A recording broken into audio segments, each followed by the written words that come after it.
దైవ గ్రంథంలో నుండి కీర్తనల గ్రంథం 18వ అధ్యాయం 29వ వచనం.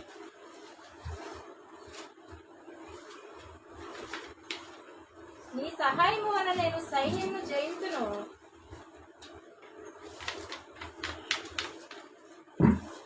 నీ సహాయం వల్ల నేను సైన్యమును జయింతును. నా దేవుని సహాయము వలన ప్రాకారములు దాటుదును. నీ సహాయం వల్ల నేను సైన్యమును జయింతును. నా దేవుని సహాయం వల్ల ప్రాకారము దాటుదును.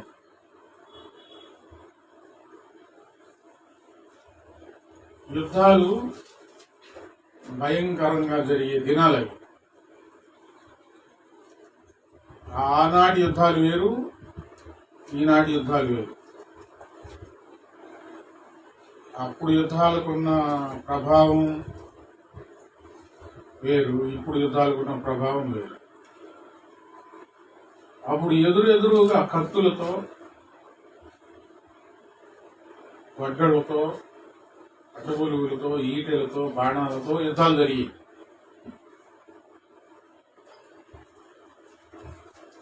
యుద్ధం లేకుండా అయితే లేదు. మనుషులు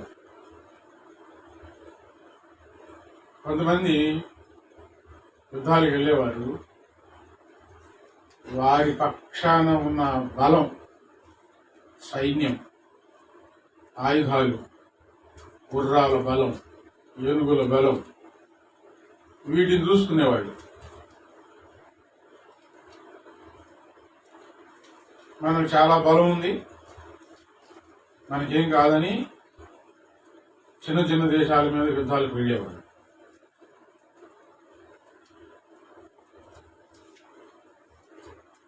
దావీదు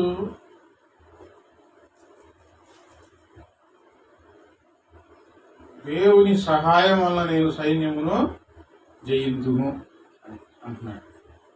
ఇవే కీర్తనల్లో మరో చోట రాయబడి ఉంది. కొందరు తమ రథములను బట్టి, తమ గుర్రములను బట్టి అతిశయపడుదురు.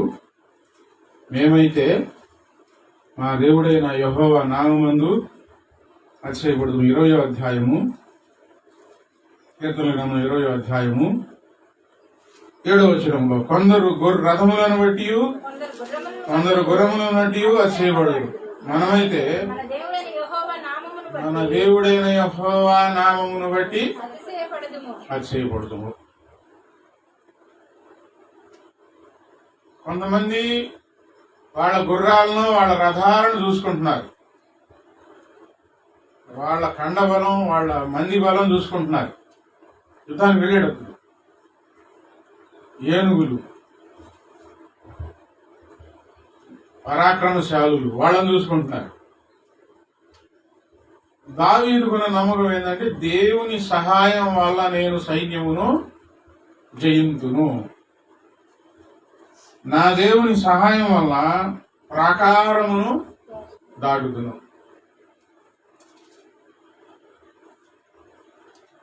దావీదు నమ్మకం దేవుని మీద ఉంది. ఆ ఎదురుగా వచ్చే సైన్యాలు జయించాలి అని అంటే చాలా ఆలోచన, చాలా తెలివి, చాలా బలం కావాలి. ఒకవేళ ఎంత బలం ఉన్నా, ఎంత తెలివితేటలున్నా, ఎన్ని ఆలోచనలున్నా దేవుడు సహాయం చేయకపోతే యుద్ధంలో జయము కలగదు, ఓడిపోవడం ఖాయం. దావీదుకున్న నమ్మకం ఏంది? నా దేవుని సహాయం వల్ల ప్రాకారం దాటుదును, సైన్యాన్ని జయిస్తాను.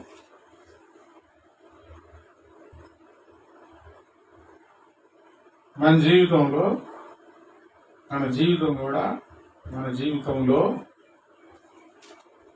యుద్ధ సంఘటనలు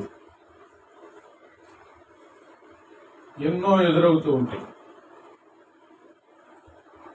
అంటే కష్టాలు, బాధలు, ఇబ్బందులు, ఇరుకులు, శత్రువులు ఎదురవుతా ఉంటాయి. ఒక ఆయన ఎప్పుడు నాకు మెసేజ్ పెడతా ఉన్నాడు 2 సంవత్సరాల నుంచి. పాస్టర్ గారు మా కోసం ప్రార్థన చేయండి, అప్పులు బాధలు సహజం, శత్రువులు అని పెడుతున్నాడు. ఇవన్నీ పోయేటట్లు ప్రార్థన చేయండి. మొన్న ఈ మధ్య కూడా ప్రార్థన మెసేజ్ పెట్టాడు. ఏందా మెసేజ్ అని చూస్తే అదే మెసేజ్. ఈ 2 సంవత్సరాల నుంచి బాగాలేదా ఇంకా అనుకున్నాను. వాళ్ళు డైరెక్ట్గా ఫోన్ చేశాడు. ఆయన ఫోన్ చేయడం నేను ప్రార్థన అదే చేశా. శత్రువుల మీద, అప్పుల మీద, బాధల మీద ఈయనకి జయం దయచేయి ప్రభు. ఇంకేం మాట్లాడలేదు నేను. ఎందుకు అదే దానికి చాలా రోజుల నుంచి ఇదే పరిస్థితి ఏంటి పాపం ఈయనకి అనుకుంటా ఉన్నాను.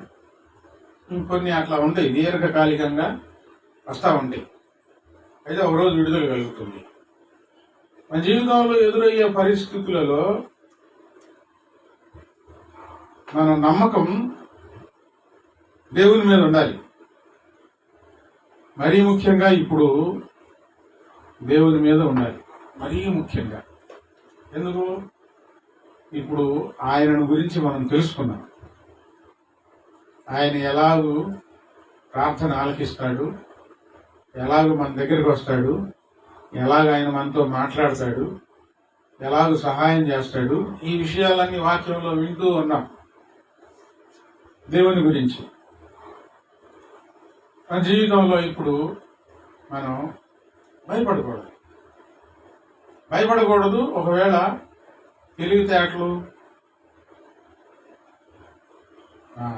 శారీరక దృఢత్వం, మంచి పన్నాగాలు ఉన్న వాటి వల్ల మనం బయటపడలేం. మన ఆలోచనల వల్ల ఈ జీవితాన్ని ఎదిరించి జీవితంలో కలిగే ఆటుపోట్లను ఎదిరించి ముందుకు సాగలేం. అప్పుడు ఆయనకేమో సైన్యం, ఇప్పుడు మనకేమో జీవితంలో ఆటుపోట్లు రకరకాల విధాలుగా ఎదురవుతూ ఉంటాయి. వీటిని మనం జయించాలంటే దేవుని సహాయం ఖచ్చితంగా ఉండాలి. దేవుని సహాయం లేకపోతే మనము జయించలేము. ప్రాకారములు దాటుదును, నా దేవుని సహాయం వల్ల ప్రాకారములు దాటుదును. ప్రాకారాలు దాటడం అంటే, ప్రాకారాలు అంటే తెలుసా? ప్రహరీ గోడలు. అప్పుడు ఈ ఊరు ఒక పట్టణం అనుకోండి, ఆ పట్టణం చుట్టూ శత్రువులు దాటి రాకుండా రాలేనంతగా బలమైన కోట గోడలు చుట్టూ నిర్మించుకుంటారు. పెద్ద తలుపులు పెడతారు వాటికి, గడియలు కూడా పెద్దవి. ఈ యుద్ధానికి వెళ్ళిన వారు ఆ గోడలను పడగొట్టడానికి ఏనుగులను, పెద్ద పెద్ద దొంగలు అంటే బుద్ధులు, పెద్ద పెద్ద చెట్లు, వాటిని పెట్టి వాటిని పొడిచి ఆ ప్రహరీలు పడగొట్టి లోపలికి వెళ్ళి యుద్ధం చేయడానికి ప్రయత్నం చేస్తారు. అవి చిన్నవి కాదు. మన ఇంటి చుట్టూ కుక్కలు, పురుగులు, కోళ్ళు రాకుండా ఇంటి చుట్టూ ప్రహరీ ఎట్లా కట్టుకుంటామో, వాళ్ళు పట్టణాల చుట్టూ ఏం కట్టుకుంటారు? ప్రహరీలు కట్టుకుంటారు. అవే ప్రాకారాలు. అందులో ఒక బలమైన సంఘటన ఎరికో ప్రాకారములు, ఎరికో గోడలు. ఎరికో పట్టణపు ప్రాకారాలు చాలా పెద్దవి. ఎంత పెద్దవి అంటే దాని మీద ఇల్లు కూడా కట్టుకొని ఉంటున్నారు. ఒక ఇల్లు కట్టుకోవాలంటే, ఇప్పుడు ఇంత ఇల్లు కట్టాలంటే ఆ ప్రహరీ ఎంత పెద్దవి ఉండాలి? అంత పెద్ద ప్రాకారం కట్టుకొని ఉన్నారు. దేవుడు ఇశ్రాయేలీయులకు చెప్పాడు, ఆ ఎరికో పట్టణాన్ని మీ చేతికి అప్పగిస్తానని. ఎరికో పట్టణాన్ని స్వాధీనం చేసుకోవాలనుకుంటే ఈ ప్రాకారాలు పడగొట్టాలి. ఏం చేయాలి? ఈ చుట్టూ కట్టి ఉన్న ఈ గోడలు పడగొట్టాలి, లోపలికి వెళ్ళాలి. మరి లోపలికి వెళ్ళాలి కదా ప్రభు, ఎలా వెళ్ళాలి మేము అని అంటే, మీరేం చేయాల్సిన పని లేదు. 7 రోజులు ఆ పట్టణం చుట్టూ మీరు తిరగండి. 7వ రోజు 7 సార్లు తిరగండి. ఇప్పుడు ఈ ఊరు ఉందండి, మన ఊరు ఉందండి. మన ఊరు చుట్టూ తిరిగి రావాలంటే ఎంత టైం పట్టింది? ఎంత టైం పట్టింది? చాలా టైం పట్టింది కదా. ఒకవేళ ఆ సమయంలో వాళ్ళకి అర్థమై ఉండకపోవచ్చు. ఈ పట్టణం పడగొట్టడానికి చుట్టూ తిరగమంటే దేవుడు అని అనుకోవచ్చు. దేవుడి ఆలోచనలు వేరు.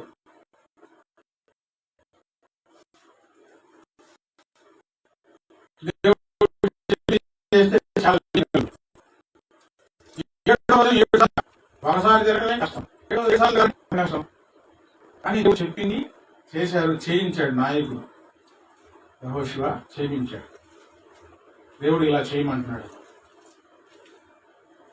ఆ 7వ రోజు 7 సార్లు తిరిగిన తర్వాత వీళ్ళు బుర్రలు పట్టుకొని శబ్దం చేస్తూ కేకలు వేస్తూ యెహోవా స్తోత్రాలు చెప్తూ జయము ధ్వనులు పలుకుతూ ఉంటే దేవుడు ఆ ప్రాకారాలను పడగొట్టినట్లు బైబిల్ గ్రంథంలో ఆ ప్రాకారాలు కూలిపోయినాయి అంట. పెద్ద ప్రాకారం పడగొట్టాలంటే ఎన్ని పన్నాగాలు పన్నాలి, ఎంత ఇది చేయాలి. అప్పుడు ప్రాకారాలు చిన్న చిన్న రాళ్లతో కట్టినవి కాదు. ఒక్కొక్క రాయి ఎంత ఉండితే ఇప్పుడు మనం పండుగ వెళ్ళిన చోట్ల మరి అట్లాంటి రాళ్లతో కట్టిన ప్రహరీ ఒక ఇల్లు కట్టుకొని ఉంటారు. అంత పెద్ద ప్రాకారం పడగొట్టాలంటే ఎవరి వల్ల ఇది? దావీదు అన్నాడు, నీ సహాయం వల్ల నేను ప్రాకారము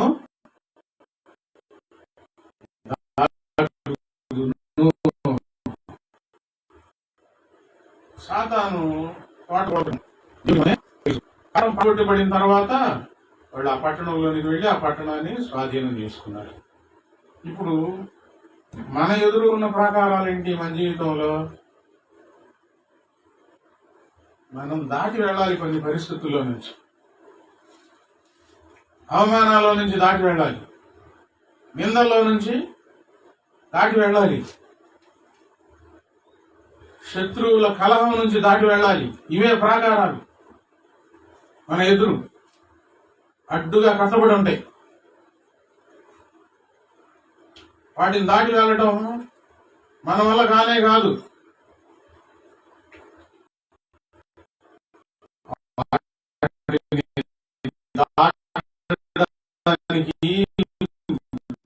దేవుడు మనకు సహాయం చేసే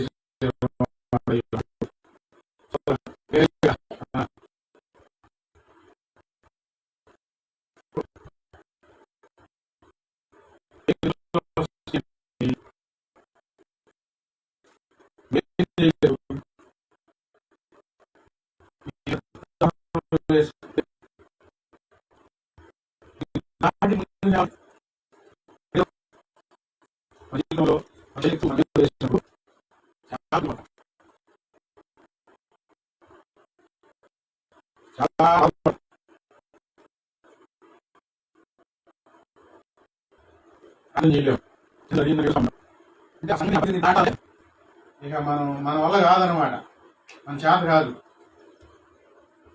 ఏం చేయాలో అర్థం కాదు. దొరికితే అవకాశం దొరికితే వాళ్ళని చంపేయాలా అన్న పాపం వచ్చింది. కానీ ఆ పని చేయలేము. ఇది కాదని రుజువు కూడా చేసుకోలేము జనానికి, ప్రజలకు. ఇప్పుడు ఇదేంది, ఏమైంది ఇక్కడ? ఒక బలమైన కోట కూడా ఎదురు కట్టాడు, దాన్ని దాటాలి. ఇప్పుడు దావీదు అంటున్నాడు, నా దేవుని సహాయం వల్ల ఆధారము దాటుతును. ఇంటి పరిస్థితులు దేవుడు అద్భుతమైన సహాయం మనం చేసేవాడు.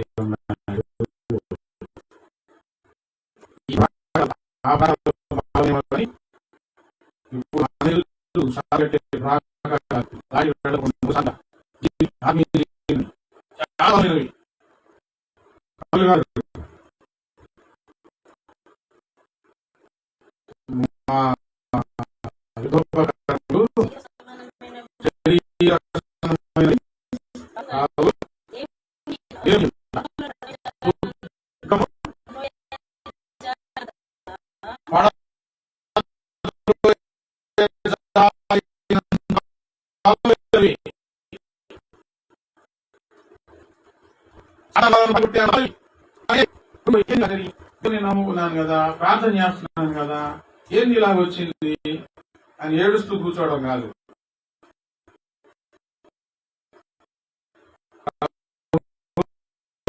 నామందు విశ్వాసం ఉంచి దేవుడు నాకు సహాయం చేస్తాడు, దేవుడు ఆదరికి చేరుస్తాడు.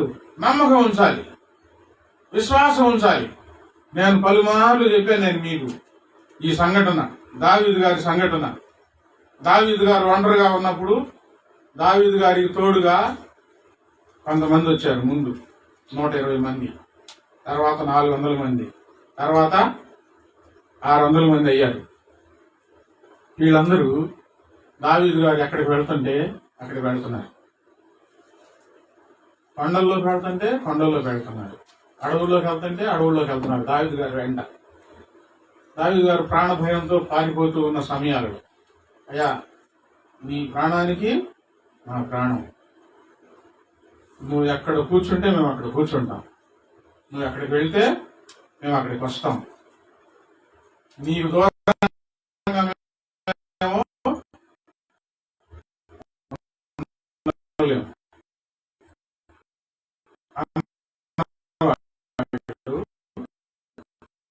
ఒకరోజు ఈ దావీదు వెంట వచ్చిన వారు, దావీదుతో ఉన్నవారు యుద్ధం నుంచి తిరిగి వచ్చేటప్పటికి వీరి భార్య పిల్లలు, పశువులు, వెండి బంగారం, నగలు, ఆస్తి అంతా ఏమి కనబడదు. వీళ్ళందరికీ భయానకరమైన కోపం వచ్చి, ఇదంతా ఎవరి వల్ల జరిగింది, ఈయన నమ్మకం రాబట్టే కదా అని చెప్పి రాళ్ళు తీసుకొని పళ్ళు కొరికి ఇతన్ని రాళ్ళు తీసుకొని కొట్టి చంపుదామని మాట్లాడుకుంటా ఉన్నారు. ఎవరు మాట్లాడుకుంటుంది?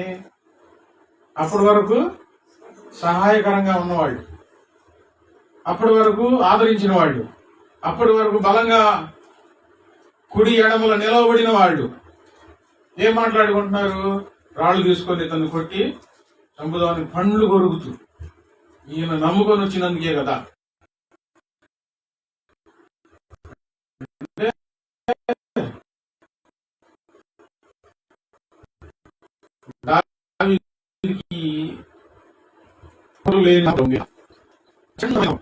ఎవరు ఊహించలేనంత నమ్మకం ఆయనకు ఉంది. వెంటనే ఆయన ఏం చేశాడంటే మోకరించి, ప్రభువా ఇప్పుడు మేము వాళ్ళని వెతుక్కుంటా వెళితే వారిని తిరిగి మా భార్య పిల్లలను మాకు అప్పచెప్తావా అని ప్రార్థన చేశాడండి. వీళ్ళు చెప్పుకున్న మాటలు వినలా. ఇప్పుడు దాకా నా వెంట ఉండి నన్ను వెంబడించి నన్ను కాపాడతా, ఇప్పుడు మీరే నన్ను చంపాలని ప్రయత్నం చేస్తున్నారని గొడవ పెట్టుకోవాలా వాళ్ళ మాటలు విని కూడా. అంధకార సంబంధమైన ఘడియలు, చెప్పండి ఏంటి? చీకటి ఘడియలు, విషపు ఘడియలు కొన్నిసార్లు మనకు ఎదురవుతాయి. అవే ప్రాకారం, దాటనివ్వవు. రెప్పపాటులో ఆయన ఒక మంచి నిర్ణయం తీసుకున్నాడు. ప్రార్థన, దేవుని దగ్గర వెంటనే ప్రార్థన చేసుకున్నాడు. నువ్వు వెళ్ళు, మరలా నీ భార్య పిల్లలను, నీ ఆస్తిని మరలా నేను నీకు అప్పచెప్తానన్నప్పుడు ఎవరైతే రాళ్ళు తీసుకొని చంపడానికి ప్రయత్నం చేస్తా ఉన్నారో వారిని ఒప్పించి వెళ్దాం రండి, దేవుడు మరలా మన వారిని, మన సంపదను మనకు అప్పచెప్తాడని వెతుక్కుంటూ వెళ్తే వాళ్ళు కనబడ్డారు, వాళ్ళను ఓడించారు. మరలా వారి భార్య పిల్లల్ని మరలా వెనక్కి తీసుకొని వారి సొత్తు కూడా వీరు తీసుకొచ్చుకున్నారండి. ఈ క్లిష్టమైన పరిస్థితుల్లో దేవుడు దావీదుకు అద్భుతమైన సహాయం చేశారు. సహాయం ఎక్కడి నుండి వచ్చింది? చెప్పండి, ఎక్కడి నుంచి వచ్చింది? దేవుని యొద్ద నుండి. కీర్తన గ్రంథం 121వ అధ్యాయం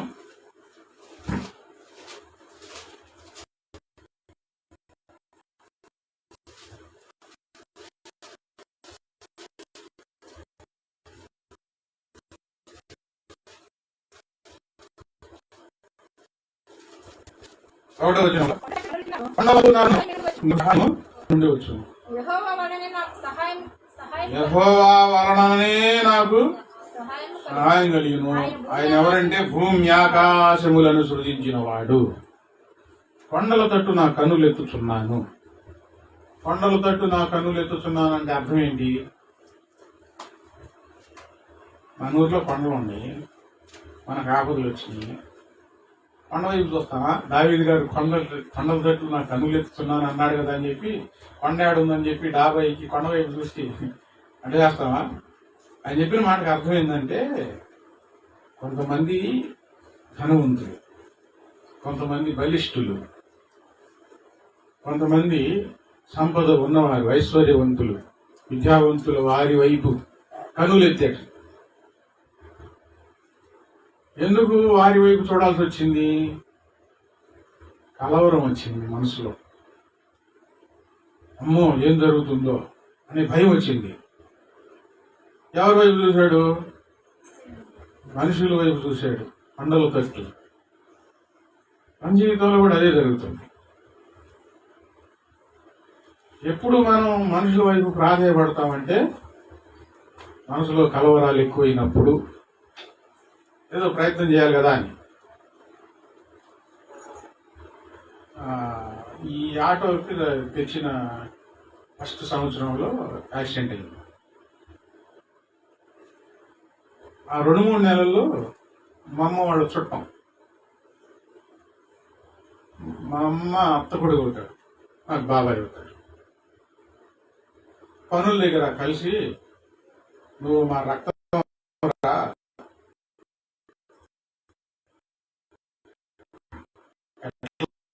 వదులుకుంటాం, నువ్వు ఆ ప్రార్థన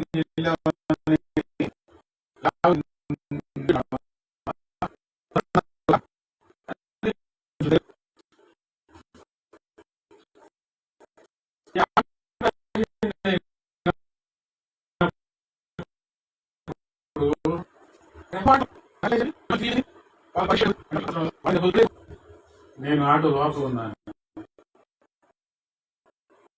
ఆటో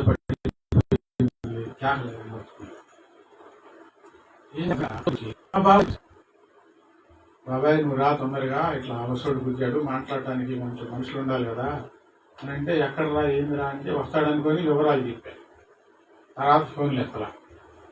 అసలు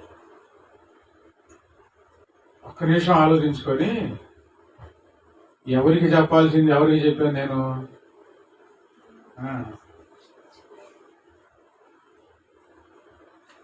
వాళ్ళు గొడవల్లో మామూలు వాళ్ళు కాదు. ముందు మాట్లాడరు, కొట్టి మాట్లాడతారు. ఎంతమంది తెలుసా? వాళ్ళు 12 మంది అన్నదమ్ములు. నసరాపేటలో వాళ్ళంటే దడ, అంత దౌర్జన్యం. నేనెందుకు ఫోన్ చేశానంటే, ఆయన వస్తే కొంచెం గట్టిగా మాట్లాడతాడు అని ఫోన్ చేశాను నేను. తర్వాత స్విచ్ ఆఫ్. ఎవరికి ఫోన్ చేయి, ఎవరికి చెప్పాల్సింది ఎవరికి చెప్పానా అనుకొని మనసులో బలంగా ప్రార్థన చేసుకున్నాను. ప్రభువా ఈ సమయంలో నీవే నాకు సహాయం చేయి ప్రభువా. నాకు దగ్గరగా ఉండేవాడు ఆత్మీయ జీవితంలో ప్రార్థన.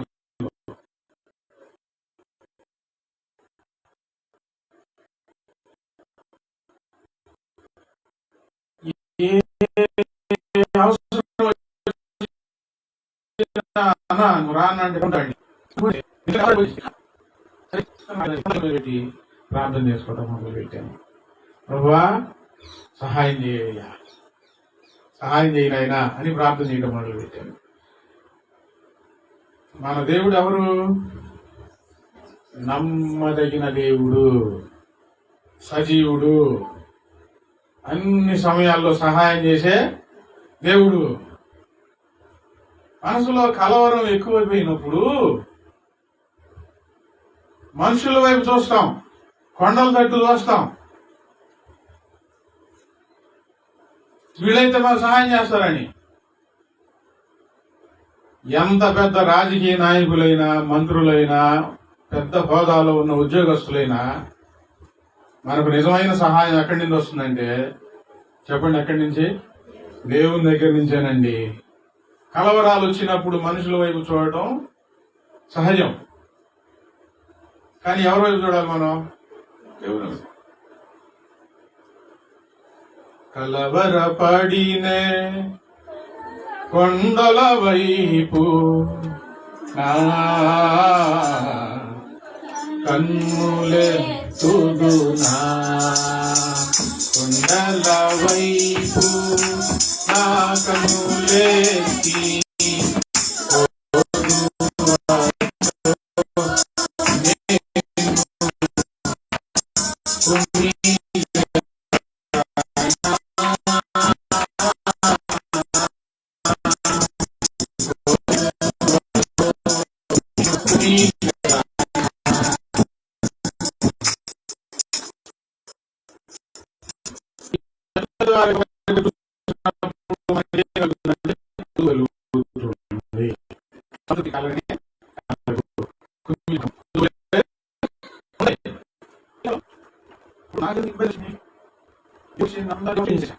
నా చేతిలో ఉంటే నా సొంతాన్ని ఖర్చు పెట్టుకుంటానే భయం. అందులో నావి కొంత పడ్డాయి. అందుపడేసరికి చేతిలో డబ్బులు లేకుండా అయిపోయింది. బాధపడాల్సి వచ్చింది. పాస్టర్ గారు అన్నారు, ముందు ఇంట్లో మీది చక్క పెట్టుకొని తర్వాత చేయొచ్చు కదా అంటే, నాకు భయం వేసింది, నేను ఇట్లా చేసేసాను అని చెప్పారు. సలహాలు ఇచ్చారు. అన్నా ముందు మీ ఒత్తిడి తగ్గించుకున్న తర్వాత చేయొచ్చు కదా. పిల్లలు పంపించిన దశంభావం డబ్బులు వెంటనే సేవకులకు ఇచ్చేసేసాను. మీరు కళ్ళారా చూశారు. ఉంచుకోవాలి. అది ఉంచుకున్నట్టయితే నేను ఇంకోటి అడగాల్సిన పని ఏముంది చెప్పండి? ఉందా? లేదు.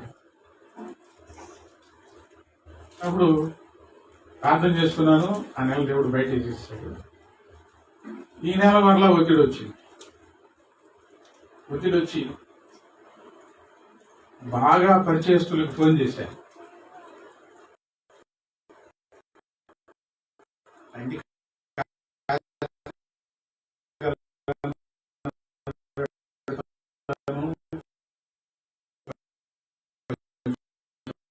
సహాయం చేయండి అని. అందులో అని ప్రార్థన చేసుకున్నాను. అడిగాను. వాళ్ళ దగ్గర నేను ఏమైనా మాటలు పడే నిర్ణయం మీద అయి ఉన్నట్లయితే అలాగే ఉంచు. వాళ్ళ మాటలు నేను పడతా. నేను మాటలు పడాల్సిన అవసరం లేదు. పడాలనుకుంటే నాకు సహాయం అని ఎవరిని అడగల.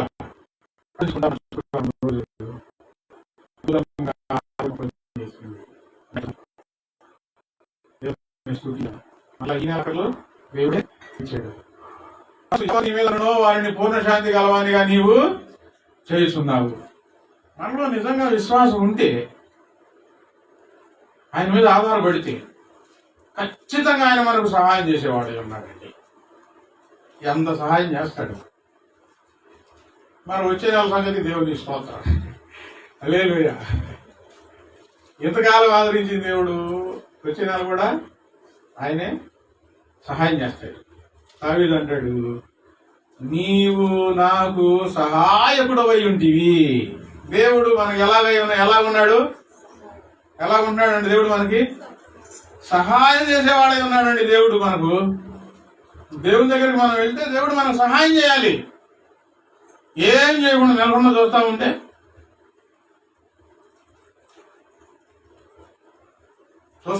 ఏం చేయకుండా నీవు నాకు సహాయకుడు అయి ఉంటివి. మీరు ఎప్పుడైనా గమనించారా? దేవుడు మీ జీవితాలలో ప్రతి క్షణం ఎంత సహాయం చేస్తున్నాడో మీరు గమనించగలిగితే ఈ మాట అంటారు, దేవా నీవు నాకు సహాయము చేస్తున్నావయ్యా.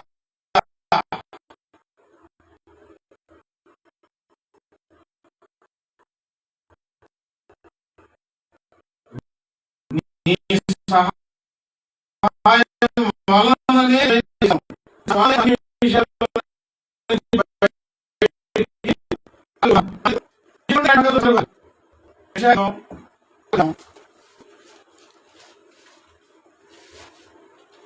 యెషయా 41వ అధ్యాయం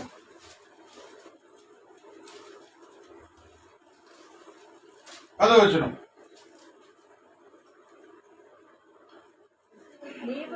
రాసిన వాటియు నీవు నా దాసుడు అనియు నేను నిన్ను ఉపేక్షింపక ఏర్పరచుకొంటిననియు నేను నిన్ను ఉపేక్షింపక ఏర్పరచుకుంటున్నాను నేను నీతో చెప్పి ఉన్నాను. నేను నీతో చెప్పి ఉన్నాను. నీకు నీకు తోడై ఉన్నాను. భయపడకము. నేను నీ దేవుడనై ఉన్నాను. నేను నీ దేవుడనై ఉన్నాను. దిగులు పడకము. నేను నిన్ను బలపరుతును. సహాయం చేయవాడును నేనే. నీవు సహాయం చేయవాడును నేనే. ఇక్కడ దేవుడు ఏమంటున్నాడంటే చాలా మంచి ఆదరణకరమైన మాటలు పలికిన తర్వాత దేవుని నోట నుండి వచ్చిన ఆదరణకరమైన మాటలండి ఈ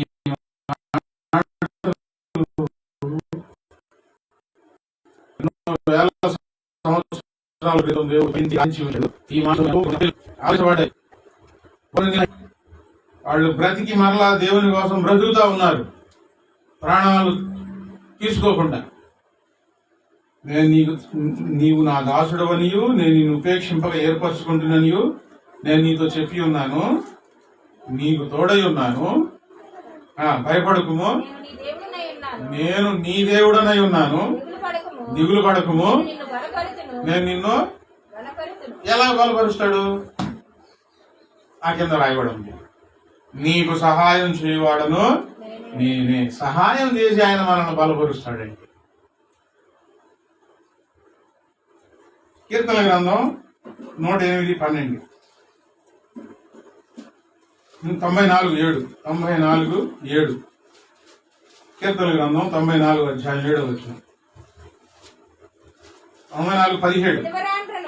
94:17 యెహోవా నాకు సహాయం చేసి ఉండని ఎడల ప్రాణం శీఘ్రముగా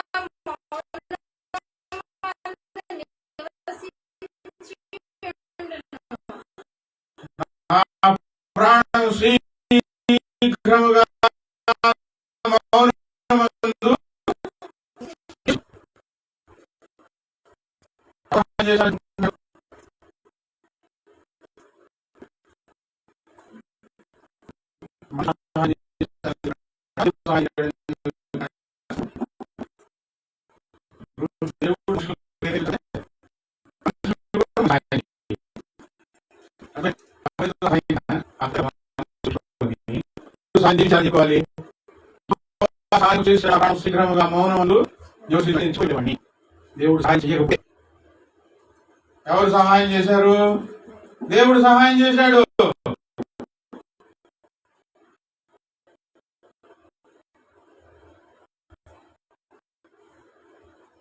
చెప్పులు వేసిన కొద్దిలో ఉన్నా. మా అమ్మ ఇంటికాడ ఉంది, మా తమ్ముడు దగ్గరే ఉన్నాడు. అన్నయ్య అన్నయ్య అని ఏడుస్తున్నాడు. ఒక ఆయన సైకిల్ వేసుకుంటూ చూస్తా వెళ్ళిపోయాడు కానీ రాలా. ఆ చివరి క్షణాల్లో ఇంకా 2 నిమిషాలు ఉన్నట్లయితే ఈ రోజు నేను మీ మధ్య ఇక్కడ ఉండేవాడిని కాదు. ఒక ఆయన వచ్చి ఏలు పట్టుకున్నాడు, ఇక్కడ పట్టుకున్నాడు. ఆయన జారాడు. ఆ కొండలో చాలా మంది చనిపోయారు. జారి మళ్ళీ ఏలు పట్టుకొని లాగి మళ్ళీ చేయబట్టుకున్నాడు. ఆయన నేను గుర్తుపెట్టుకున్నాను, కానీ బైబిల్ గ్రంథం చదివిన తర్వాత నా నోటి నుండి వచ్చే మాట, ఆ రోజు దేవుడు ఆయన ద్వారా నాకు సహాయం చేయకపోతే చచ్చిపోయి ఉండేవాడిని. ఎప్పుడో చచ్చిపోయి ఉండేవాడిని, బ్రతికుండేవాడిని కాదు. యెహోవా నాకు సహాయం చేసి ఉండని ఎడల ప్రాణం శీఘ్రముగా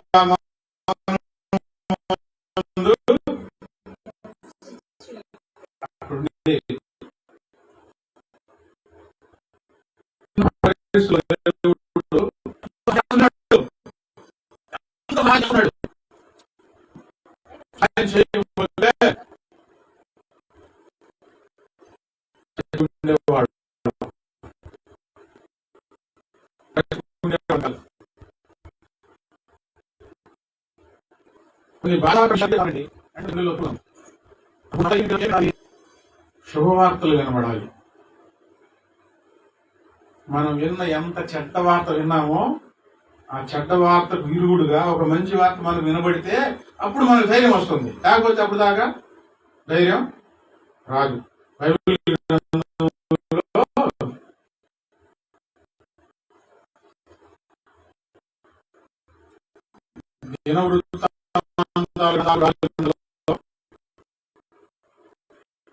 ఇద్దరు ముగ్గురు రాజుల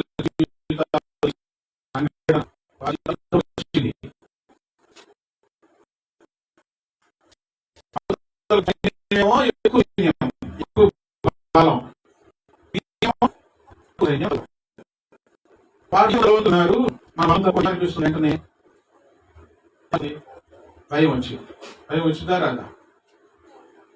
హిజ్కియా జీవితంలో, ఆసాపు జీవితంలో, ఆశా జీవితంలో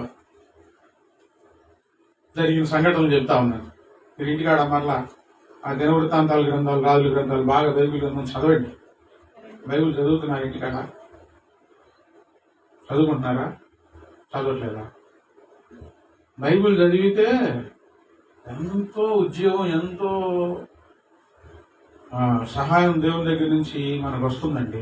బైబిల్ చదవకపోతే అర్థం కాదు. వారు యుద్ధం వచ్చినప్పుడు మొదట ఏమనిపించిందంటే అవతల వారి మాటలు విని భయం వేసింది. భయం వేసేసారు.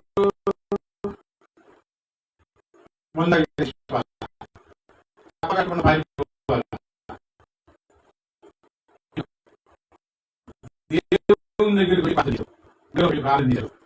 కట్టుకొని జీవితంలో భయం కలిగినప్పుడు ఏం చేయాలి? ప్రార్థన చేయాలి. ప్రార్థన చేస్తే ఏం జరిగిందంటే హిజ్కియా దగ్గరకు దేవుడు దైవజనుడైన యెషయా గారిని పంపించాడు. ఆసాపు దగ్గరకు దేవుడు ప్రవక్తని పంపించాడు. ఆసా దగ్గరకు దేవుడు ప్రవక్తని పంపించాడు. మాట్లాడాడు వాళ్ళ ద్వారా. మీ ప్రార్థన నేను విన్నాను, మీరు వారికి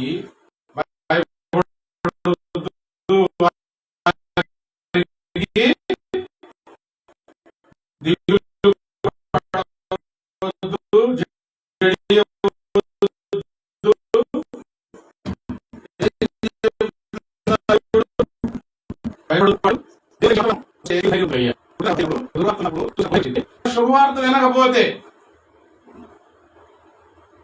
ఆ దిగులు అలాగే ఉంది. ఆ దిగులు చంపేసింది. దేవుని దగ్గర నుంచి వర్తమానం వచ్చింది. ఏమని? నేను మీ పక్షాన యుద్ధం చేస్తాను, వారికి వీరు భయపడవద్దు, జడియవద్దు. వాళ్ళు చేసిన ప్రార్థనలో ఏం ప్రార్థన ఉందంటే, అయ్యా బలహీనులకు సహాయం చేయుటకు నీకన్నా మించిన వారు ఎవరు లేరయ్యా అని ప్రార్థన చేశారు. చదవండి ఆ మాట, నేను చెప్తాను. బైబిల్ గ్రంథంలో దినవృత్తాంతాల గ్రంథం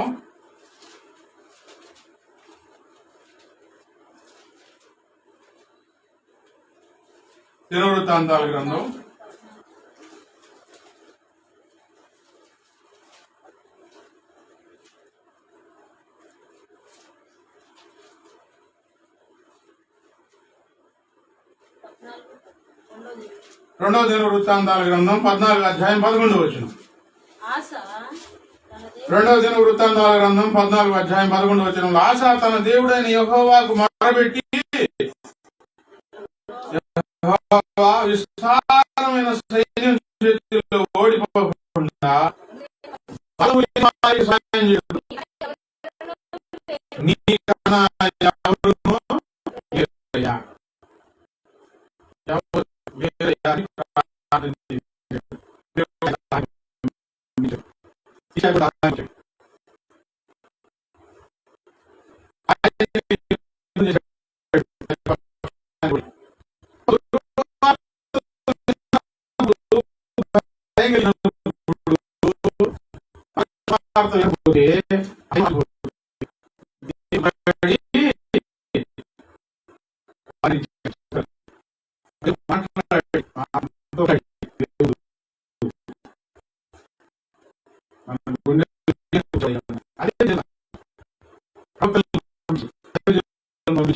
కలలు మాట్లాడి దేవుడు అన్నాడు ఏమి కాదు ఏమి కాదు చూడొద్దు అని మాట్లాడి. ఇప్పుడు ఈ రోజు కూడా మీరు ఏ ఆలోచనలతో దేవుని దగ్గరికి వచ్చారో కానీ దేవుడు మాట్లాడుతున్నాడు, మీకు శుభవార్త వినిపిస్తున్నాడు, మీ గుండెల్లో ధైర్యం పుట్టించాలని ఆయన ప్రయత్నం చేస్తున్నాడు. మీరు భయపడుతూ ఉండకూడదని ఆయన ఆలోచిస్తున్నాడు. భయపడవద్దు, ఆయన గొప్ప సహాయం చేసేవాడై ఉన్నాడు. యెహోవా సహాయం చేసి ఉండకపోతే మాకు శీఘ్రముగా నేను చనిపోయి ఉండేవాడిని. దేవుడు సహాయం చేసేవాడై ఉన్నాడు, మనకు ఆయన సహాయకుడై ఉన్నాడు. నీవు సహాయం చేయువాడును నేనే అని యెషయా గ్రంథంలో మాట్లాడుతూ ఉన్నాడు. నీవు సహాయం చేసేది నేనే అని ఆయన మాట్లాడుతూ ఉన్నాడు. ఎలా సహాయం చేశాడు ఆ యుద్ధంలో? ముందు మాట్లాడారు. వినండి జాగ్రత్తగా. ముందేం చేశారు? ఆయన మాట్లాడారు. ఇప్పుడు దేవుడు ఏం చెప్తున్నాడో వినాలా వద్దా? భయం వేసినప్పుడు దేవుడు ఏం చెప్తున్నాడో వినాలంటే దేవుని దగ్గర ప్రార్థన చేయాలా వద్దా? చేయాలా వద్దా? భయం కలిగిన వెంటనే ఏడవడం కాదు, కంగారు పడిపోవడం కాదు.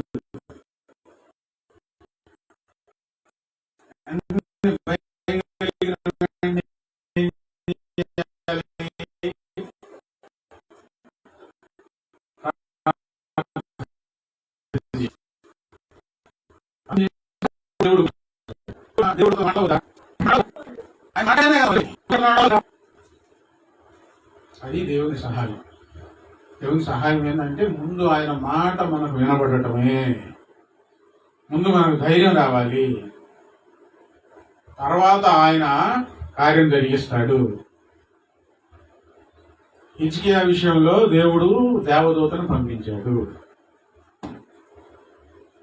దేవదూతను పంపించి 1,80,000 మంది సైన్యాన్ని ఒక్క రాత్రి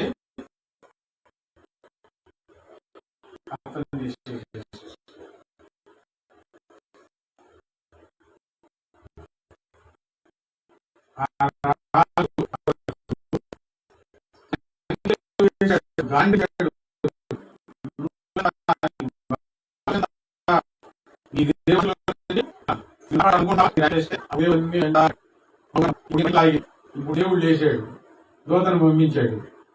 దూతను పంపిస్తే వీళ్ళు నిద్రపోయిన వాళ్ళు నిద్రపోయినట్టే ఉన్నారు. తెల్లారి లేచి చూశాడు రాజు, ఒక్కళ్ళు లేవట్లా, అందరూ చనిపోయి ఉన్నారు. బాగా ముడుచుకొని రథం తీసుకొని వెనక్కి వెళ్ళిపోయాడు.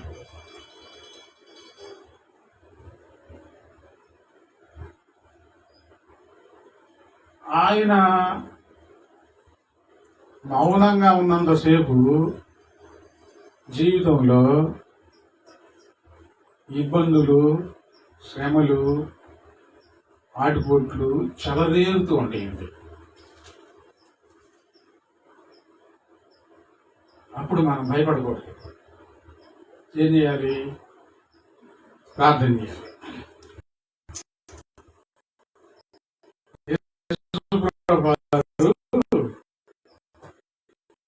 పడవలో నిద్రపోతున్నారు.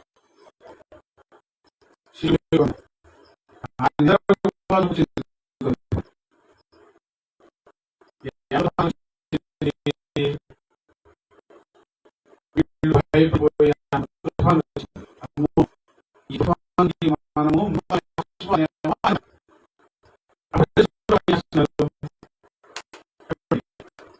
జాగ్రత్తగా మీరు ఆలోచిస్తే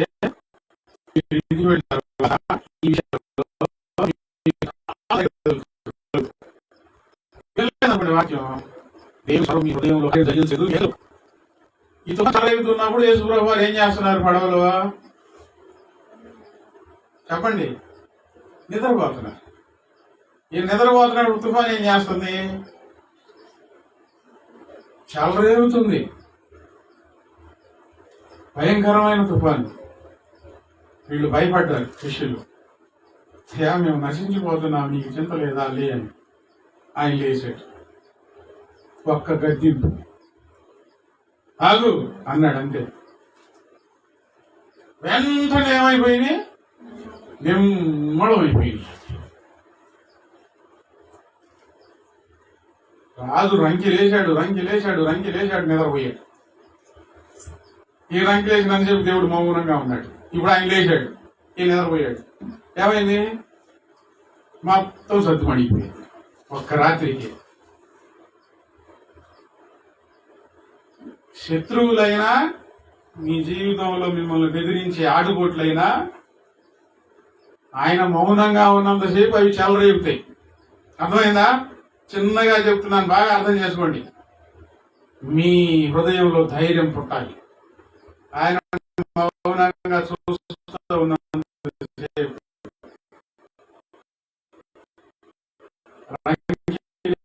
రంకిలేసి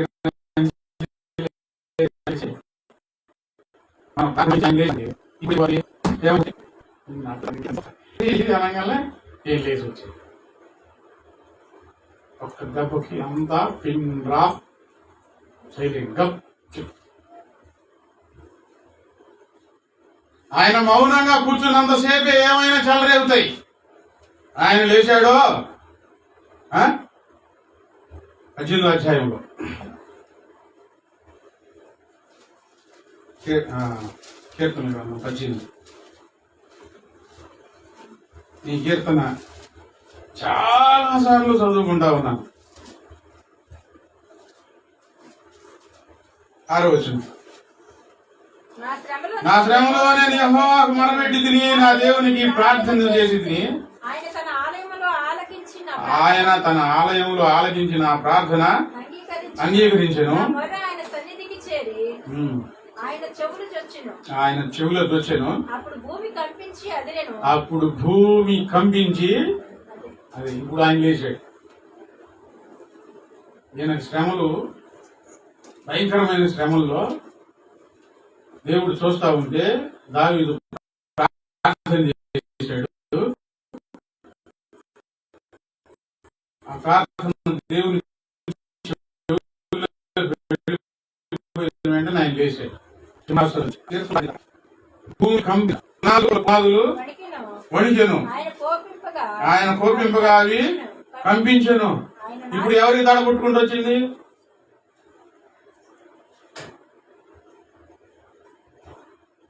ఇప్పుడు ఏం సద్దుమడిగిని? చెలరేగిన తుఫానంతా ఏమైపోయింది? సద్దుమడిగిపోయింది. దేవుడు ఆయన ఒక్కసారి నీ కొరకు ఒక అడుగు ముందుకు వేస్తే నీ ఎదురున్న పరిస్థితులన్నీ ఆయన లేచి గద్దించిన వెంటనే ఏమైపోతాయి? అన్ని నిశ్శబ్దమైపోతాయి, నిమ్మడమైపోతాయి. దేవుడు అలా సహాయం చేసేవాడే ఉన్నాడు. ఆయన మౌనంగా చూస్తూ ఉన్నంత వరకే. ఆయన లేచాడంటే అంతా సైలెంట్. ఇది ఏం మాట్లాడలేదు, ఎవరు ఏమి చేయలేదు.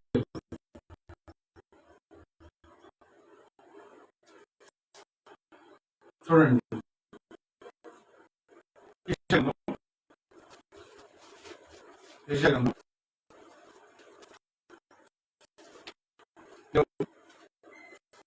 దేవుని సన్నిధికి వచ్చిన నీవు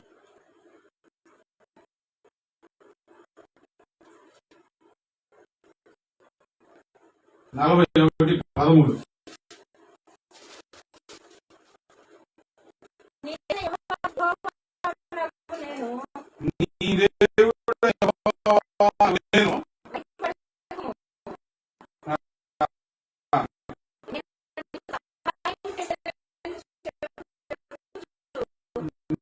నేను నీ సహాయం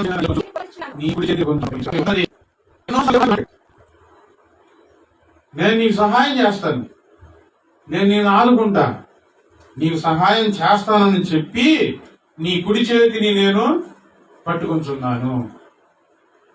దేనికి భయపడకుండా నీ పక్షానే ఉన్నా, నేను కార్యం జరిగిస్తాను అని చెప్పడానికి. ఎందుకు దేవుడు సహాయం చేయాలనుకుంటున్నాడు? నువ్వు ఆయన నమ్ముకున్నావు గనక, నువ్వు ఆయన కోసం నిలవబడ్డావు గనక, నువ్వు ఆయన దగ్గర ఉన్నావు గనక, నీకు అవమానం కలగకూడదు కనుక,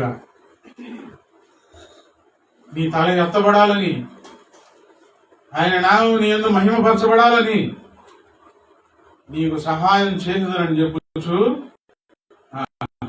నీ కుడి చేతిని పట్టుకుని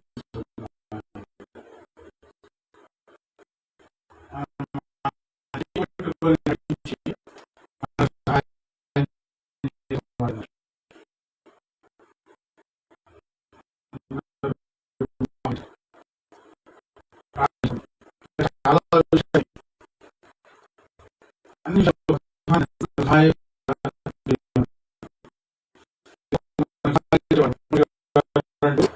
చేయడం రెక్కలు వాళ్ళంటే కలుగుతున్నాడు. మోషే గారు ఇశ్రాయేలు ప్రజలతో చెప్పారు.